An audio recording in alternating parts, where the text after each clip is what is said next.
And at One Night Stand 2006, you win the ECW title, you win the WWE title. Talk about that day, talk about that moment, and how much it meant to you. Well, I didn't let myself truly believe it was going to happen until it actually happened.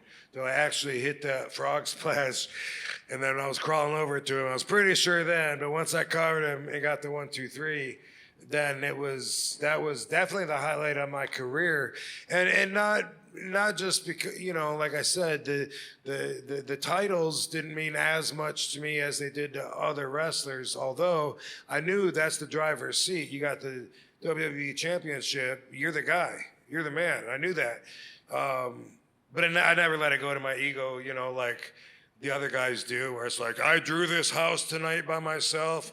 I mean, I don't get that. That's never going to be me. But although I just said earlier, all the ECW guys were chanting. But in fairness, that was like 1,000 people, not 50,000. All right. Did it mean a lot to you when it finally happened? No. But the point that I was trying to make, it did mean a lot. I was just saying not as much as everyone else, but. For me, the reason that was so special was because the build-up for that match was my entire career up to that point. It was being hardcore. It was sticking to my guns. It was ignoring the right advice. It was remaining extreme when everybody else was always trying to change me. And that's what got me to that night where everybody was 100% behind me for what I believed in, because they all believed in the same.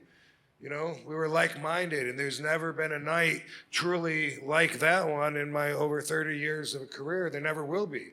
Everybody was all 100% not only for everything I stood for, but also against everything that the other guy stood for, which was shoved down their throat and forced as wrestling. And it was just like, it was so special that for me to go away the victor that night validated the previous 20 years or so of my career, and also validated what I'll be remembered for in the future's history. And I mean, also that night, John Cena, when he came out, I mean, I assume he obviously knew he was going to get booed, but do you think, did he quite estimate how hated he was going to be that night?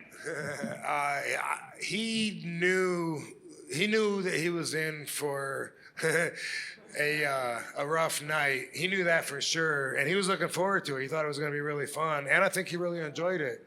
I don't know if anybody could have expected quite, you know, quite to the level of passion that the Extreme fans have.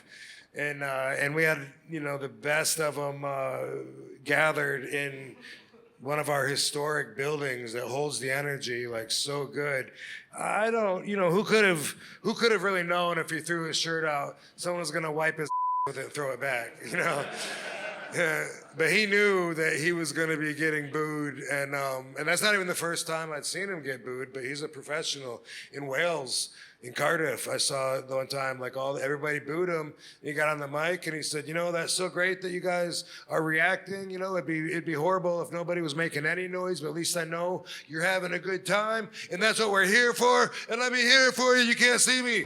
Everybody just like boom. All of a sudden, he just turned him around and everybody loved him. And then we get down to the final three, which is myself and Justin Gabriel on the Nexus side against John Cena.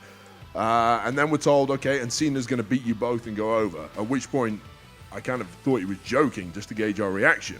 And now I realized, no, he's not joking. This is serious. John's going over. So we bring up, you know, why is John going over? We really need to win this match. And Arn puts his hands up and says, nothing to do with me. You've got to go and speak to Vince about this.